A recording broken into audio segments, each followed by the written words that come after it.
হঠাৎ করেই থেমে গেল সব কোলাহল। খানিক আগেও যে কিনা ডাগআউটে কৌশল সাজাচ্ছিলেন, সেই কিনা বেঁচে থাকার সব কৌশলকে ব্যর্থ করে দিয়ে পৌঁছে গেলেন মৃত্যুর দুয়ারে। কারো কোনো চেষ্টাতেই আজ আর কোনো কাজ হলো না। জীবনের সাথে সব সন্ধি কাটিয়ে সবাইকে কাঁদিয়ে চলেই গেলেন ঢাকা ক্যাপিটালসের সহকারী কোচ মাহবুব আলী জ্যাকি। বিপিএলের 12তম আসরের দ্বিতীয় দিনে মাঠে নামার প্রস্তুতি নিচ্ছিল ঢাকা ক্যাপিটালস আর রাজশাহী ওয়ারিয়র্স। ম্যাচ শুরুর আগে নির্ধারিত ওয়ার্ম আপ সেশন তদারকি করার সময় হঠাৎ করে মাটিতে লুটিয়ে পড়েন জ্যাকি।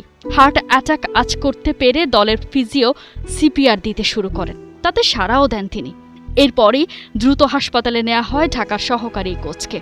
তবে হাসপাতালে যাওয়ার পর তার আর পালস পাওয়া যায়নি। পরীক্ষা নিরীক্ষা করে দায়িত্বরত চিকিৎসক জানিয়ে দিলেন শেষ ফয়সালা। অনূর্ধ্ব-19 বিশ্বকাপ জয়ের দলের কোচিং স্টাফের অন্যতম গুরুত্বপূর্ণ এই সদস্যের এইভাবে চলে যাওয়ার খবরে মুহূর্তে শোকের ছায়া নেমে আসে ক্রীড়াঙ্গনে। নশ্বর এই পৃথিবীতে মৃত্যুর চেয়ে নিশ্চিত আর সত্য আর কিছুই নেই।